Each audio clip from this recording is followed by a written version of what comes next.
Hi, everyone. Welcome to the first session of the Primo V Masterclass series. Let me get rid of that, okay. I just wanted to go through the session calendar before we start, just making sure everybody knows what is upcoming and what we'll be doing in the next couple sessions here.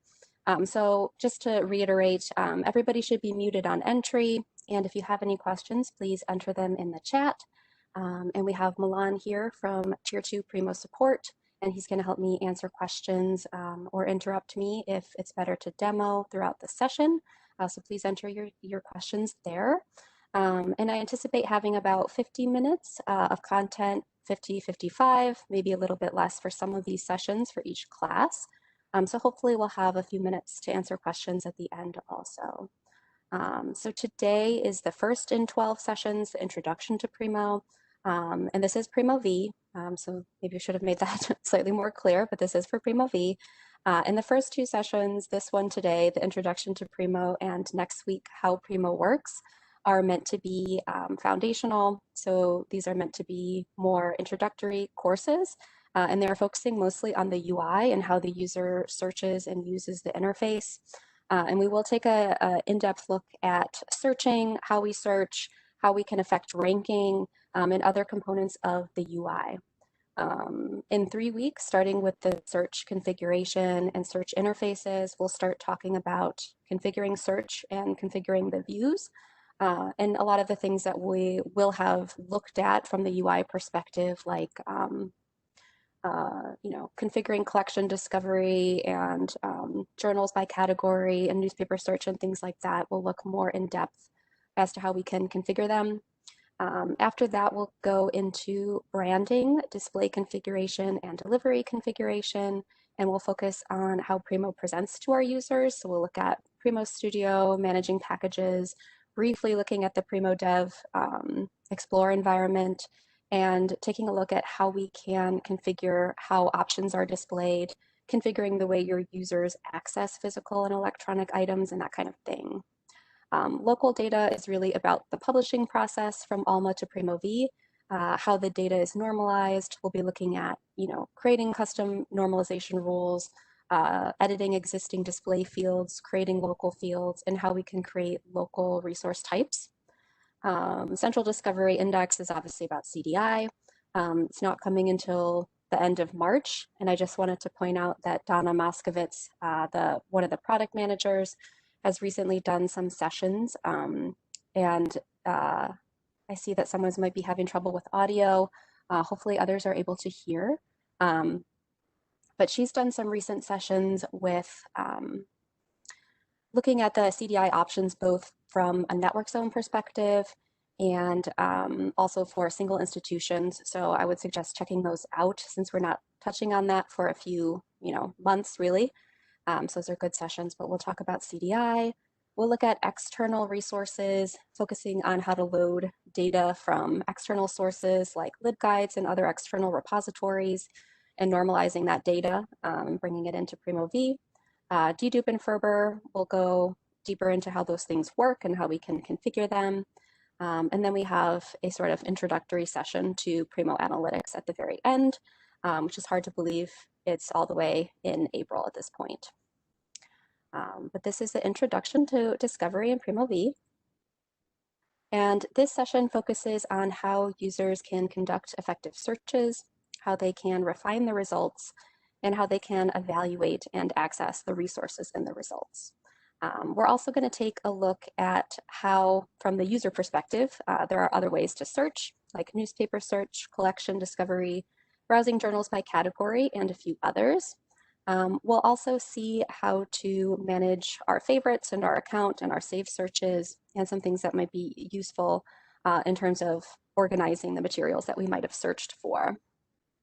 So we're going to go straight into Primo V. And for purposes of this, this course, we're going to pretend that I'm a student at your institution and that I'm able to sit physically in your library and search, which I know is unfortunately not the case probably for many of us at this point, but hopefully soon. And in this case, I'm going to be doing research for some courses, some academic research, and I'm also going to be doing some looking for some resources for personal interests. And so we're just going to take a look at how we can find useful information for these things. So my first search for my academic paper is for ecotourism. So that's my topic here. And so I'll start just by typing into my keyword search in my search bar. And I do have autocomplete turned on in this environment. So we are getting these 3 suggestions here. We have economic growth, economy, and society. And these are coming from searches that have been completed in this environment, giving me some suggestions as to how I might want to continue my search. In this case, I'm looking for ecotourism. I think I'll get it for the next one. Yes, when I add the T, I get my ecotourism keyword here. I also see that I get all of my scope dropdowns here. So I'm getting, these are mostly out of the box scopes. So if you create a default view or you're creating a new view for testing and you don't import any, settings, or you're not, duplicating something else, you're just starting from scratch, you'll likely get like the everything scope, which is blended. So I'm getting remote resources from CDI and also my local resources. I have my library catalog that's only showing my local resources. Libraries is one that has been created for this environment. It's searching specific libraries within the environment. Articles is CDI only. And course reserves is the specific special out-of-the-box scope that works with Alma course reserve functionality and has special search and facet capacity if you have course reserves in your environment. But in any case, I'm going to complete my search and I'm going to use the everything scope in this case. So I do get back about 20,000 results, so quite a few. And when I sort of just briefly go down my search results, I see, of course, that my keyword, whenever I do a keyword search, I get the yellow underline or the highlight for my search term.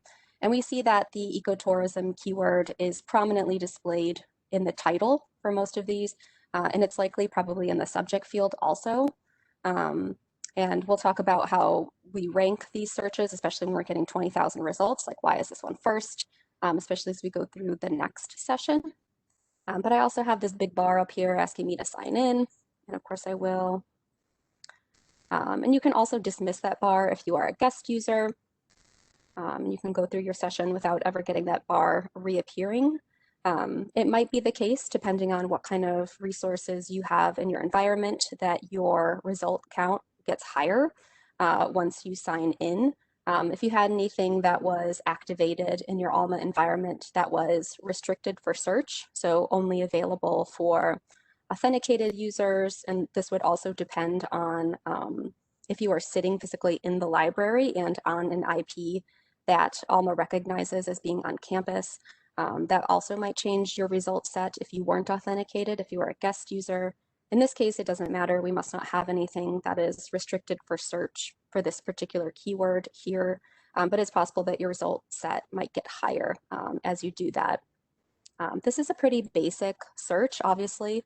I'm doing just a keyword search in the everything scope here. And you might have set up in your environment the about the topic. I don't have it set up in the environment that I'm showing, but I do have this slide. The about the topic is the ability to show some reference material about your search topic. And it appears when you're doing a really basic search term like Gandhi or ecotourism in a scope that contains CDI. And the thought process behind returning this about the topic, if you wanted to enable it, is your user maybe doesn't know how to refine their search well at this point. It's new material or they're not super familiar with the topic. So they can get this reference entry and you see that it appears on top of your brief results list that's being pulled back. And so it can just give them some introductory information about the topic. If you're interested in this, you can turn it on or off in the view. And you also have to have some electronic collections active in Alma that work with this feature. I think they're mostly databases, but they include Credo Reference, Encyclopedia Britannica, Gale Virtual Reference Library, Wikipedia, and some others.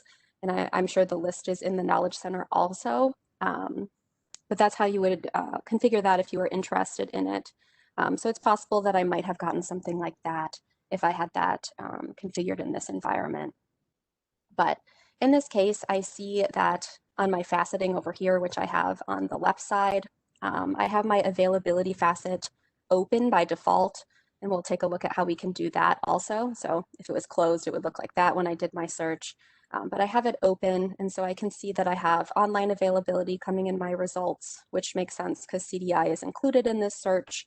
I also have peer-reviewed journals, and I can see some of these things like they have the icon here, and when you mouse over it, it will give you the little introductory information. This journal has been peer-reviewed. And there also should be open access. So if this is coming from an open access repository, we would also get this icon here, and you can filter by that also. And these are coming by default from CDI. So this is not anything that I've configured or done. This is coming from the publisher, from the CDI citation. I also have held by library. So I do have some local resources in this result set. I'm going to take a look at one of those. So I'm just going to filter by that for now. And we see that I have only 4 results out of 20,000 that are local that match this keyword search. So obviously we don't have a very robust collection on ecotourism held locally at the library. But we can take a look at this record, this first one. So when we see, of course, when we pull back the results list, we are immediately looking at the brief bibliographic record. And we do have the option to refine what we see. So we're seeing title, we're seeing creator, and we're seeing creation date. There's 4 fields that you have to play with to configure what you see here. So if you think that something else might be more useful, you can add that. But you're limited to 4, obviously, for space reasons. And you also have information about the holdings. So this is in the graduate library stacks, and we would see online availability if that was what we were looking at.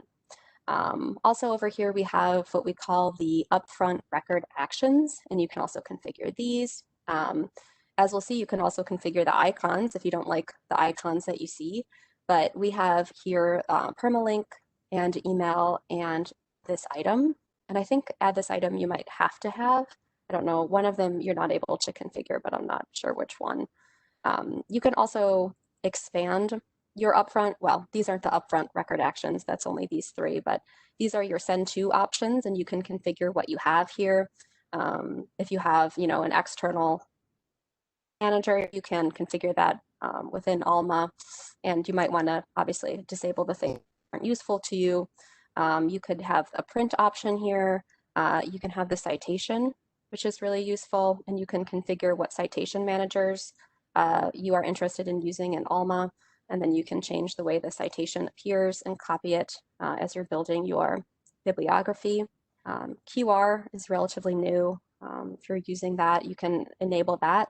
It's also appearing in the top search bar towards the right next to the My Favorites if you have it turned on. Most people use permalink. You can copy that if you're building links to these resources. And then you have the email option. If you're not getting results from the email option here, it's tied to a letter in Alma, so it might be the case that the letter isn't activated. There are other options also, and we'll take a look at those when we look at the view. But we also see the send to options when we open the full record. And there are ways to configure how the full record appears in terms of what sections appear where and if they appear. But you do always have the top, which is this brief record that we see in the result set also, and the send to, which we just looked at. So these are always the top 2. But after that, you do have some configuration options as to what you see and in what order it appears. We also have the get it here. So I have some requesting options.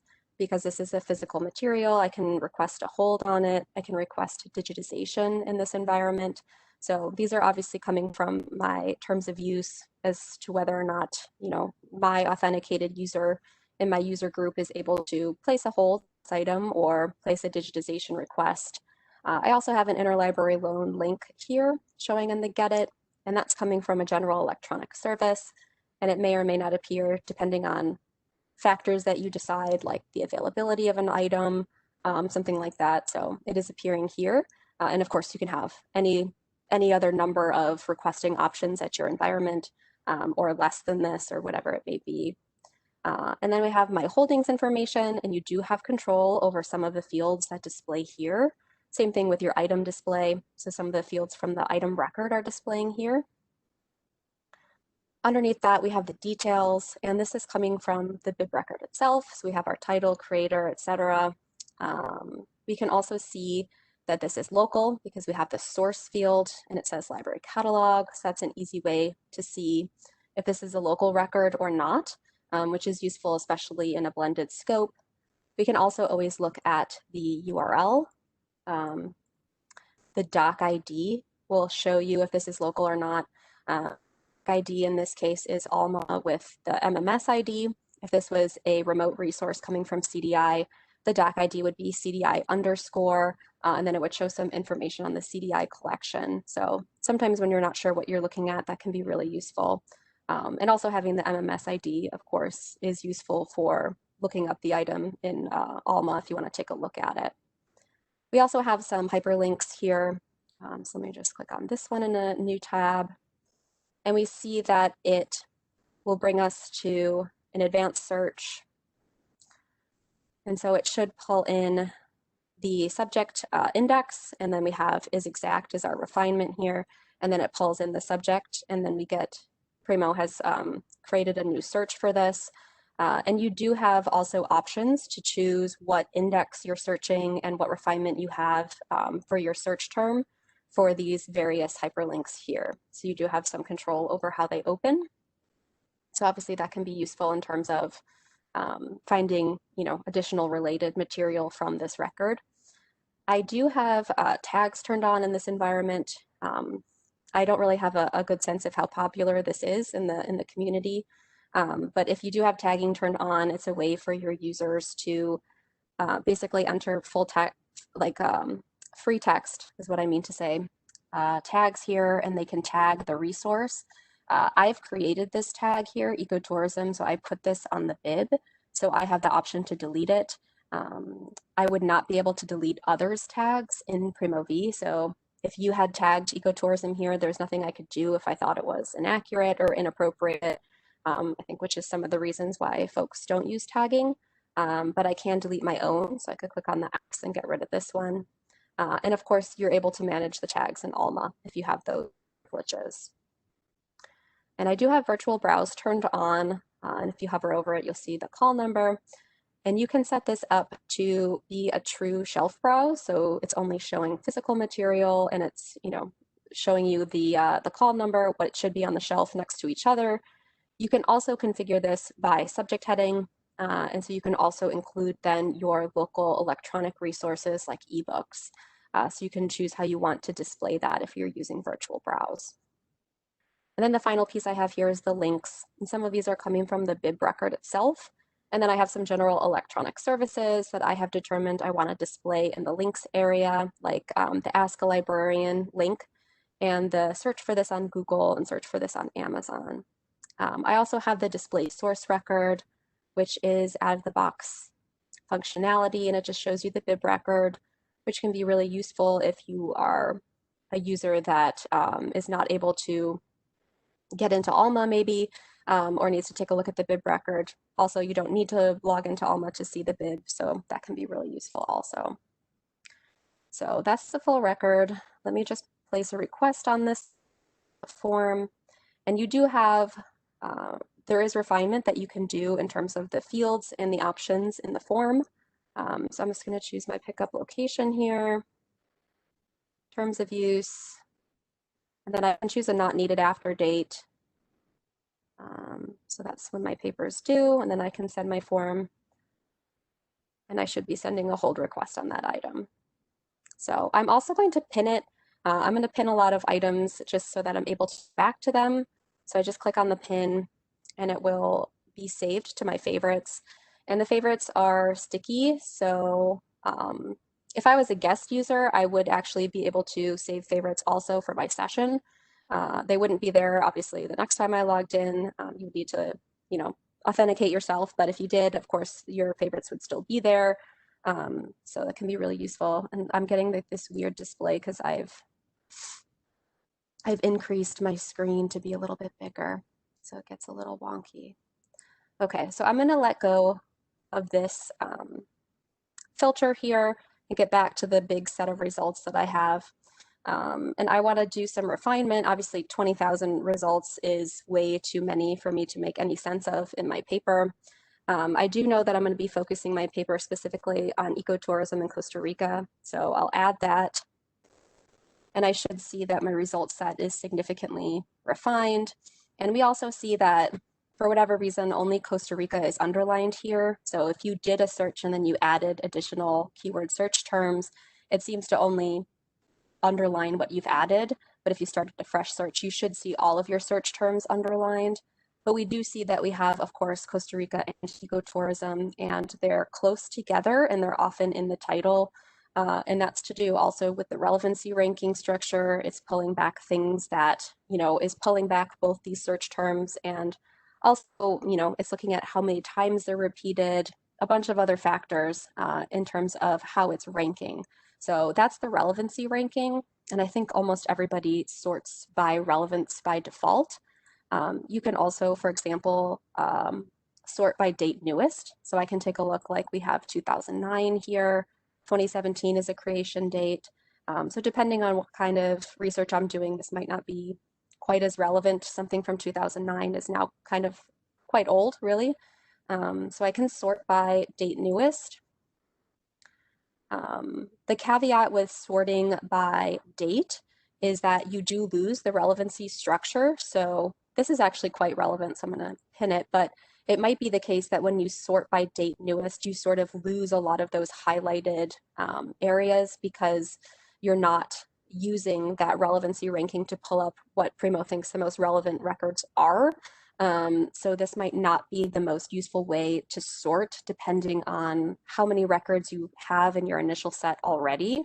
So another way to do it, of course, let me just go back and sort this by relevancy. But you can refine also using the facet creation date, which is what I'm going to do here. If you have that active, and I'm going to sort just by, or filter by 2019 to 2021. And if I click on refine, I'll see my filter, my active filter applied up here. And then, of course, my result set is significantly smaller, 184 results here.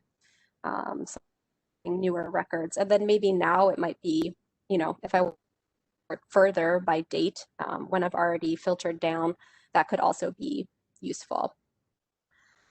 So thinking about how else I want to refine my results as I'm working.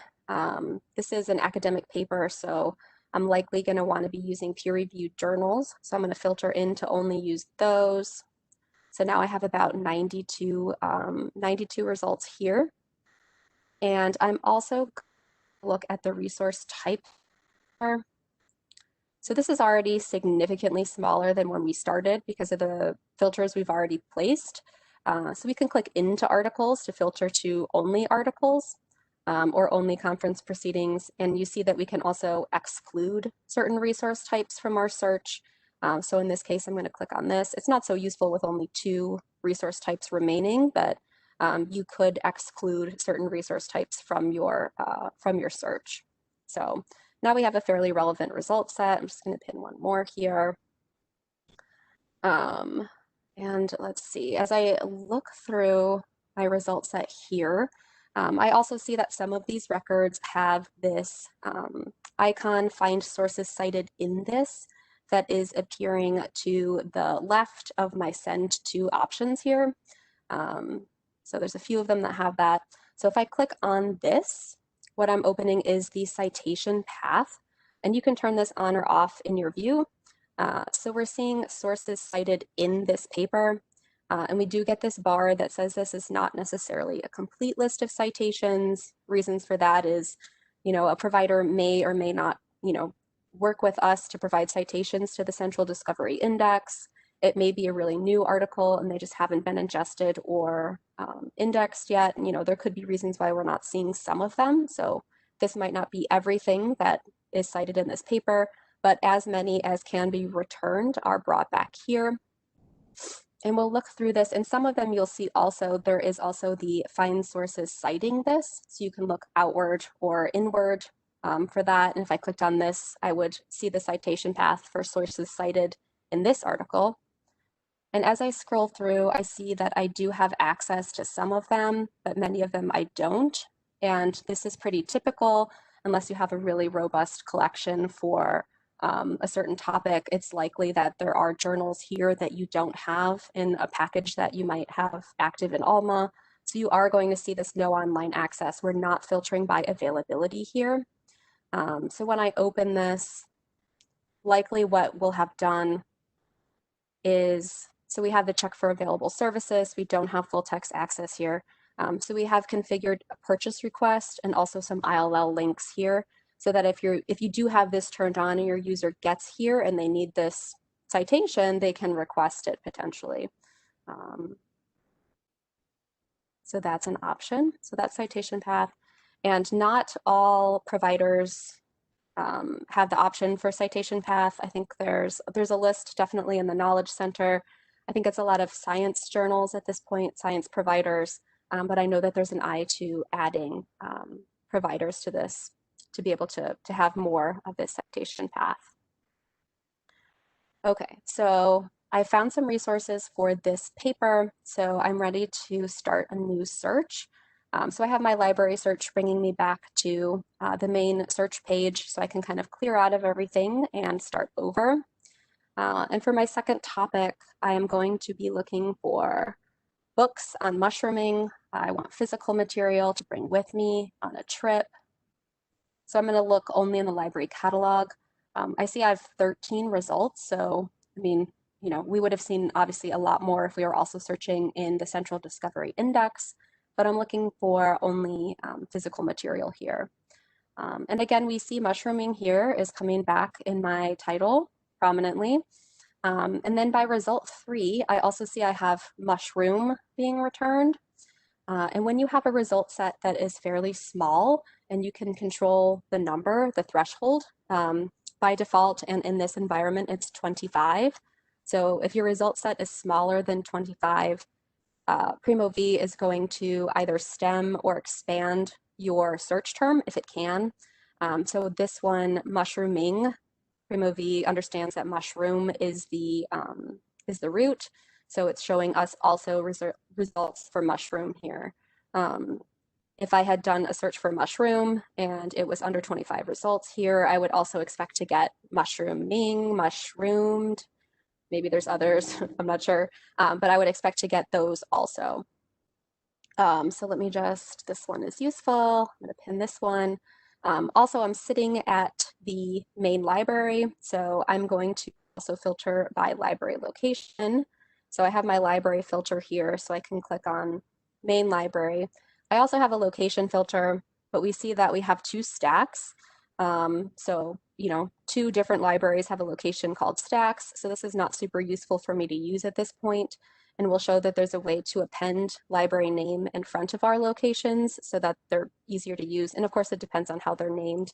Maybe they're really obvious in your situation and it's not necessary. But I will filter by main library here. And so I am getting some material that looks useful. This one has multiple versions. So if I click into the multiple versions here, I see that this is a Ferber group. So there's 2 different versions. One is 1936 and one is 1947. So I'm going to pin the newer one. But that's an example of a Ferber group. And then looking further down here, we do see this one that has 2 availability statements. So it is held at the library, so it is filtered into my search, but there's also online availability. And this is an example of a dedupe group. So these were deemed to be the same. This is the same record for Primo V. So it's displaying our availability statement side by side. So we're getting our physical bib and our electronic bib being pulled together. So now we have information on our physical material, and we can also get to the ebook here in the same place from the Gale Virtual Reference Library. So we'll talk more about Ferber and dedupe later. Yeah, so that's probably good for this search. So let me clear out of that. I'm also going to take a look at the advanced search menu. I am doing another academic paper, research for another academic paper. And I'm going to start here because I'm looking for relatively recent articles on how music can lower anxiety in clinical settings. So this is specific enough that it's useful to the advanced search and start with the filters rather than apply them later. So we do have our list of indexes, and this could be ordered differently. This donated by, I think, is a local field that was added and it drifted to the top, but I could reorder these. Probably this isn't the most useful order, but I can use a subject search. So, and of course it remembers what I've searched before, but I'm doing a subject contains music therapy. And then of course I have my Boolean operators here, and I will do my second search term as a keyword search, so slightly more general.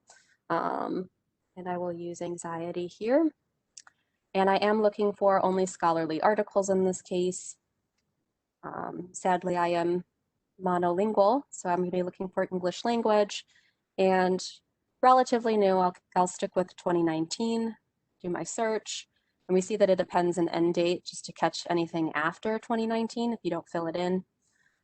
So I get about 250 results. And these are already looking fairly useful. We're looking at music therapy and anxiety articles. So I'm just going to pin a few to look at later. And as I'm doing this, I also recall that my professor has given me a specific title to search for that she thinks is going to be really useful for this research. So I want to do a known item search while I'm here also. So I'm going to clear out of this guy. And of course, we can always search by title index, and that's probably the most useful way to do it. And I'm just going to pop in the title. And I get 2 results, and I see that, so I have used the contains because I do happen to know that it's not quite the full title, but you could do an exact search also. But I do get an article citation and a journal level citation that contains that string in the title index. And this is actually the one I'm looking for. But to look for a known item, of course, you can also use the simple search. You could just search for all of these words as keywords. And because they're all so specific, interventions, music, stress, anxiety, and pregnancy, and because Primo is able to find them in the order that they appear in this string, we do get the correct article coming back first, but we also get 975 other results. So there's a lot of noise in there because it's combining all of these, pulling all of these out with the limit, without the stop words, and also searching for all kinds of combinations of these words also. Of course, you can also search for the string by putting the quotation marks around it, and that narrowed down significantly. We did get one extra result that didn't appear in the title index search, so it's still not quite as robust as the advanced title index search. But we are able to find that. And let me just do one more search while I'm here. I'm going to do one more advanced search, and I'm looking for a book. I'm looking for 2 books, actually. I'm looking for Stephen Hawking's A Brief History of Time and also A Briefer History of Time. And this is just to demonstrate, I think it's already did for me. So we see that we can use the wildcard. So I have a brief asterisk history of time, and that should bring back brief, briefer, briefly, briefest, all of those things. So let's do a search. And we do get the brief history of time and the briefer history of time. So we do get both variants of that. I can pin those. And then I'm all set with the searching that I want to do while I'm here at the library. So I'm just going to show some other ways that you or your students might want to search, that you might want to enable. So I do have tags enabled in this environment here, so I can get to my tags from my top link. And if I have so many links up here that they can't all be displayed in the middle, I get the ellipses, and then I can, from the expand. But if I have tags enabled, I'll see my most popular tags in this environment, recently added tags, and then these are my tags, so I only have one over here. But then of course, we're seeing how many records are tagged this way. So I'm just going to click into one of them, and we see that we're put into another advanced search. We're using the user tags index is exact, and then we're getting our search term here. And then we get also, this is really useful, and we'll look at this next time. We have a suggested librarian, a suggested person, and the reason we're getting that is because this search term, we've decided that this search term should always display this suggested librarian. So if I search for this in the simple search bar or the advanced search bar, I should get Jean as my suggested librarian. You could also have suggested collections or resources here listed here. I think a popular way that some people use this is if you search for library hours in your simple search bar, you could have your library hours listed here in front of your results, which is likely what your users are looking for, or you could point them to some place where they can figure that out. So that can be really useful. But then we have our 3 tagged items here. So let's see. Beyond tags, and we saw how we could tag them in a record. So let me just open one record just to show. We'll see what's tagged here. So we have 2 tags here, and then of course I could add my own, but I'm not able to delete these because I didn't create them. So you might have journal search enabled in your library. So let me go to journal search. So you can have journal search enabled so that you're just searching title or ISSN here. So you can enter the title or ISSN and search for your local or remote journals that are deemed to be that resource type. You can also have journals by category displaying here on the left. And we have the structure, and you can click into it. And then we can click on a category. And then we get all of the journals that are in that category. And the way that this works is this is using the LCC numbers, and they're mapped to a 3-level hierarchy that's coming from Columbia's hierarchical interface to LC classification. So that's a standard that's being used here. And there is a job that is enabled or can be enabled if you're interested in it. And it basically takes those LCC numbers and files them into these categories here so that you're able to to click into them and then see them. And this can't be changed because we're using a specific standard, but in a way it's kind of useful because you don't have to build the category structure. It's already built for you. So it's kind of like hands off once you set it up. But once we have it set up, we can click into a journal here. And so we're at the journal level, we're not at the citation level here. So we also have the search inside, which is a function that you'll see in the journals. So let's see, what is this? I'm just going to search for art. So we'll see that this pulls us into another advanced search if you are in that kind of record. And it will always pull you into a scope that contains CDI because it needs that for the article level citation. So even if you find the journal in your local catalog and you use the search inside, it will pull you into whatever scope you have that includes the Central Discovery Index. But it puts a keyword search for what you've searched for. And of course, you can refine that. But it's also pulling in the ISSN or ISSNs for the journal to give you the results that are inside of that journal. So it's kind of nifty. You have to have the ISSN index enabled in the advanced search to be able to do this. It's enabled by default, but if you've disabled it for some reason, you would need to enable that in order to use it. Let's take a look briefly at newspaper search. We'll also take a look at newspaper search, all of the configuration elements for it in a later session, but we do have newspapers enabled here. So you can search for articles or news items here. We also have featured newspapers in this environment. So you can search for your featured newspapers here, and we see them right here. And you can define what you have here. So you can have a single featured newspaper.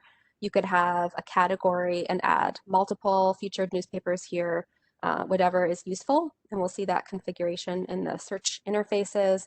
And like I said, there are caveats why you might or might not want to use newspaper search, which some of you might already have struggled with in implementation or after, but also just to show you. So if I do just a basic search here, we can also access newspapers at the end of our search results. So here we see the icon and we can repeat our search in newspaper search. And we also have newspapers at the bottom of our resource type. So once we have all of the config enabled, that's where you'll see those pieces. So that's newspaper search. We can also take a look at browse search here. So you can choose what indexes you want to browse. We have author, title, series here, and then we have subject repeated twice. And I happen to know that one of them is the Library of Congress subject headings, and this second one is the National Library of Medicine. So we'll learn how to use the labels to differentiate these, because of course your students aren't going to know.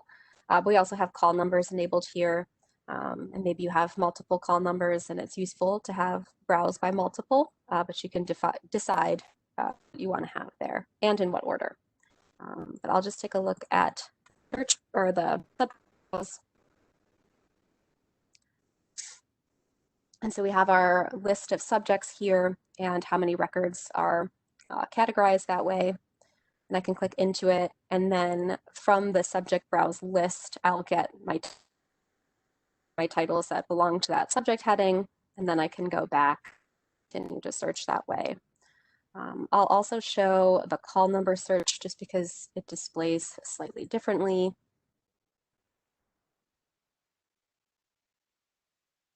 This is actually, we're already looking at the title here. So we're seeing the title and we're seeing the call number to the right.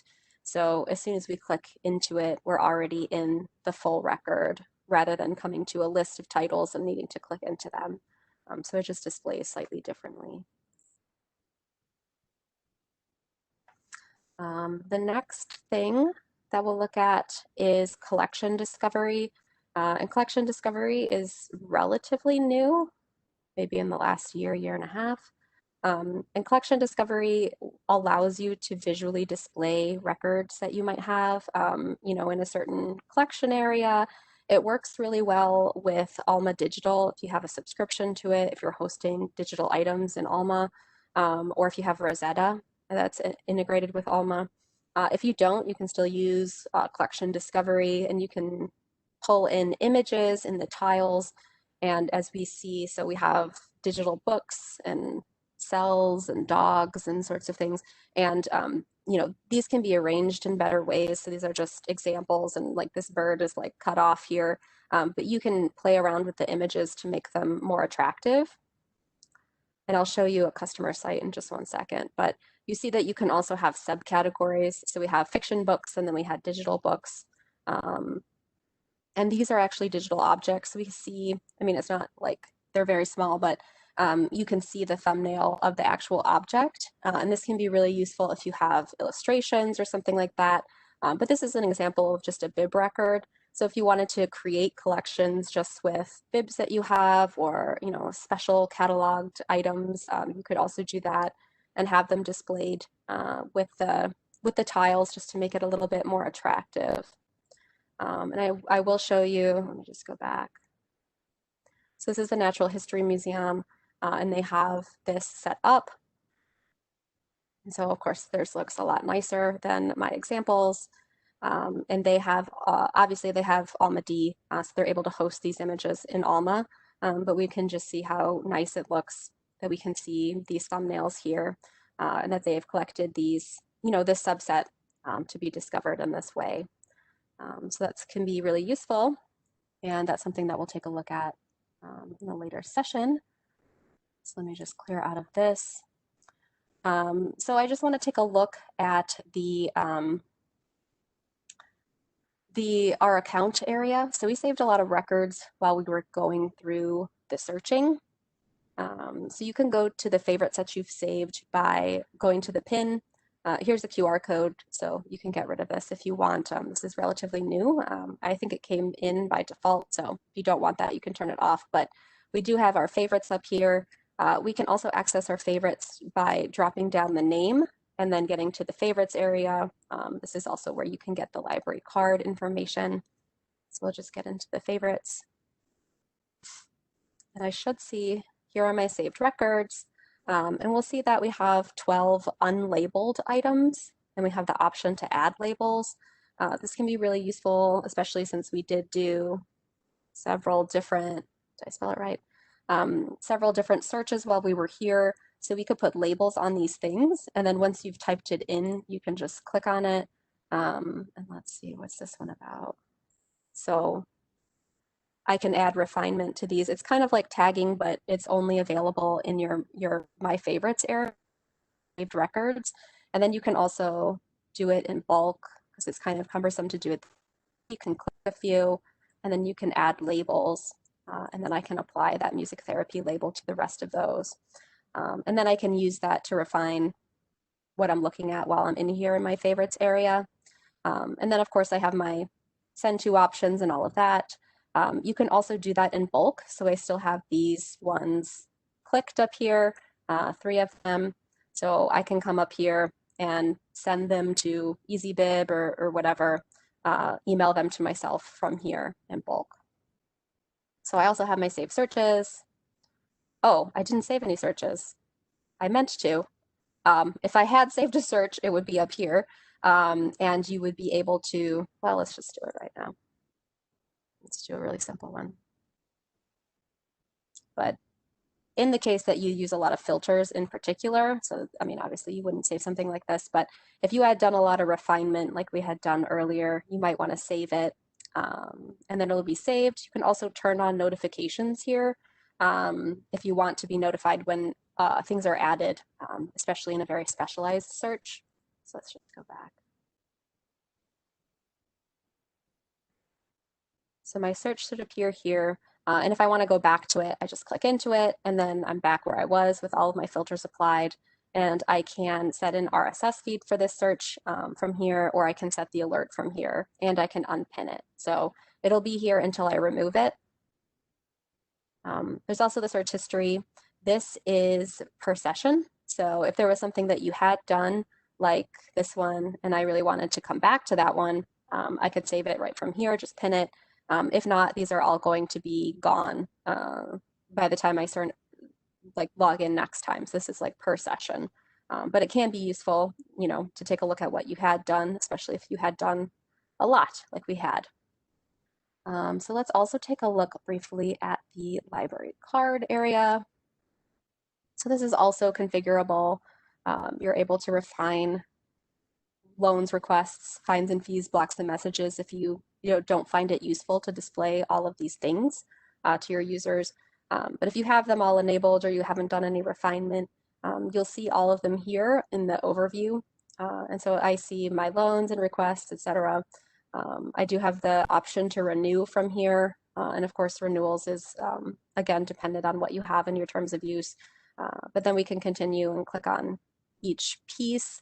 And what we have here in our expanded drop down in terms of what's being displayed here is also, at least in some ways, configurable. We can decide what we want to display here. And then, of course, we can renew them all. We also have requests. And we have, again, more ways to refine what is displayed here. And here's the one we just did in the session. So I could cancel it if I didn't need it anymore and send that to Alma.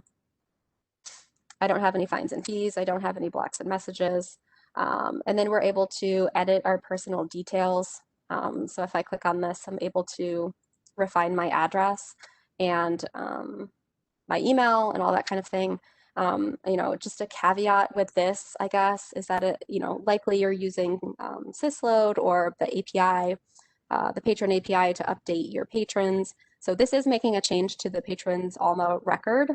So if you are loading those daily, it might be not so useful to have your patron change their address if it's going to be overlaid, if the source system hasn't changed. So just something to think about. And you can hide this button with CSS if you don't want your users to be able to do that. And we're about 10 minutes out, and that's it.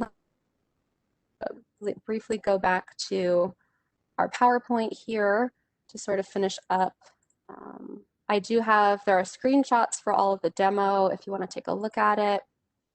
There's also some Knowledge Center resources linked here, and then the sites with collection discovery if you're interested in taking a look at how that can look very nice. And we also have premium services if you're interested. If you're interested in a more one-on-one approach and you want to talk to a consultant about workflow, about a configuration that you're having trouble with, you can get individualized assistance and you can email this team if you're interested in that, and an expert will be able to help you. And that is it for questions. I don't know if there's anything that we should answer. I haven't been paying attention to the chat. Let me take a look.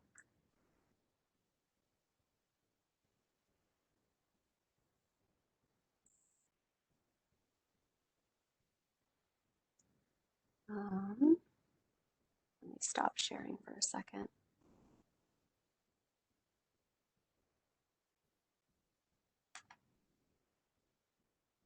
Okay, let's see. Laura, it looks like there's a question that hasn't been answered yet. Could a saved search RSS feed be used on a website /libguides? I don't think so. I mean, if the saved search feature really is looking at the saved searches that you save within Primo. It's possible maybe to have that on a libguide, but not through that feature at least.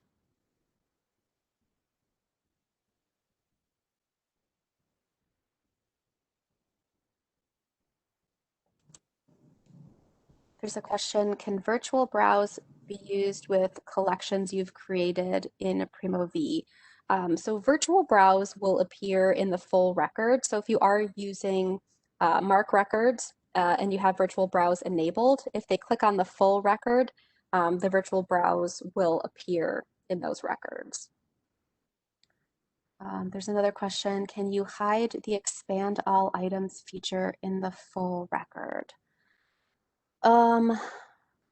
I don't know. Likely with CSS you can. Yes. You can. Oh, Milan, thank you. Yes, there is, I believe, an option in the view configuration. Let me check to make sure, but there should be an option to, I believe when you enable, like when you disable the filter, like to include all results, to only include results that are available, then that expand beyond holdings checkbox won't appear. I believe it only appears if you're not filtering by availability. And in that case, then you would need to, if you do not want it to be visible, you would need to hide it via CSS. But let me make sure I can find the answer really quick. There's a question if the recording will be available. It will. Let me grab the URL where you can find that.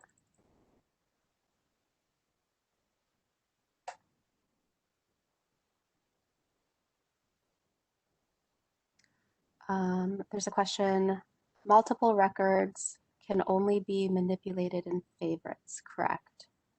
I'm not sure what you mean by that. You can move multiple records in and out of favorites. I'm not sure if that's what you mean.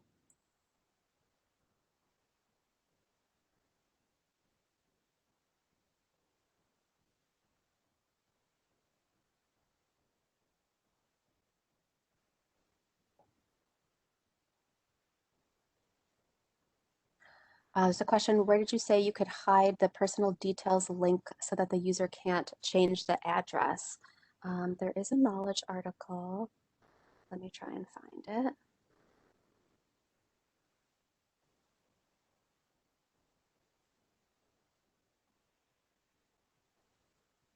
And we'll take a look at how we can change the CSS in the branding configuration session also. So we'll look at how we can add CSS. And there's a lot of CSS that's available in the Knowledge Center for very common things that people ask about a lot. So that CSS is available, and you can just pop it into the CSS customization window and edit that. So I think I'm in the wrong article. I can find it. If I can't find it before we log off, I'll make sure to have it for you next week.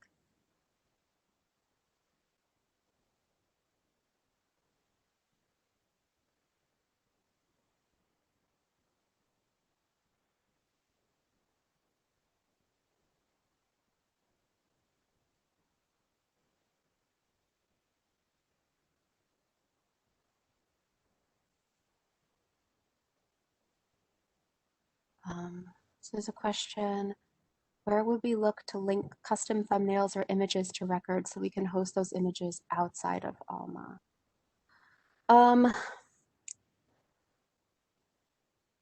So is this like a external repository type situation? Because you can load external repositories for things that you might have hosted in like DSpace or elsewhere. And you can load those into Primo V, and then you can link out to them. I don't know if, I don't think that the thumbnail appears in that.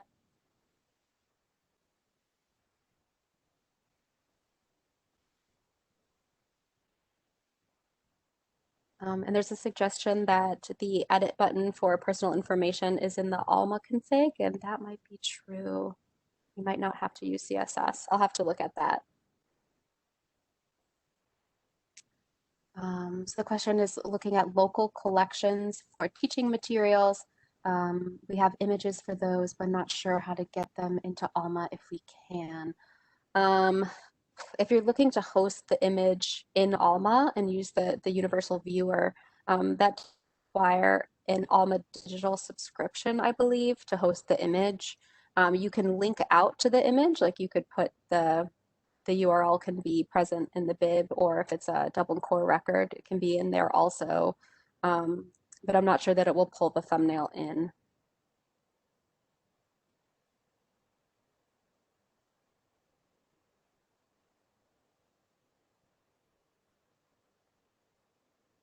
Oh, thank you, Milan. He's giving an option to define additional thumbnail sources. Okay, there are just a few more minutes if anybody else has questions. And if not, next week we'll go through some more about ranking and some more search options. Thank you. There's an update for using the Alma config to hide the edit option. I'm going to post that to everybody in the chat. There's a question, why would you have both journal and newspaper search enabled? I understand journal search includes newspapers. If you have newspaper search enabled, it pulls all of the newspaper citations out of your general search, and it's only searchable when you're using the newspaper search. So that's one of the caveats of using newspaper search. You do get additional content through CDI because there's certain collections that are only available for newspaper search. So you're kind of, in a way, you're losing something either way. You're either losing the ability to search for newspaper citations in your general search, or you're having to, you're gaining content, but you're having to search elsewhere. So that's kind of the caveat, and we can talk more about that in the search interfaces session.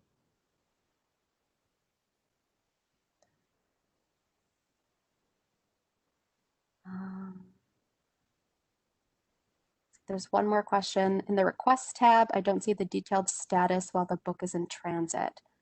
Do we have a plan to show detailed book request status? That I don't know. I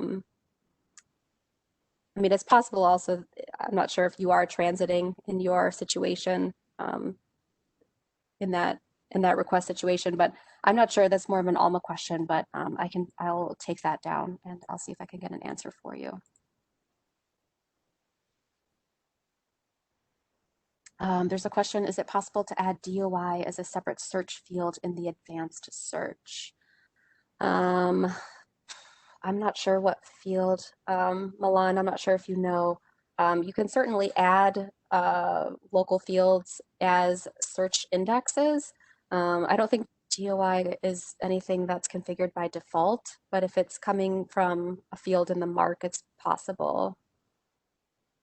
Right. I don't believe that there is a way to do it. I can let me look into it. Um, I know you can, like you said, you can pretty much create a local field and have any content index in that field. But I need to verify uh, whether it's possible to use those identifiers for searching. Uh, Let me make sure and I'll get back to you next time. All right, it looks like we're at 11. Thanks everybody for attending. Thanks for your questions. Thanks, Milan. And hopefully we'll see you next week. So have a great day.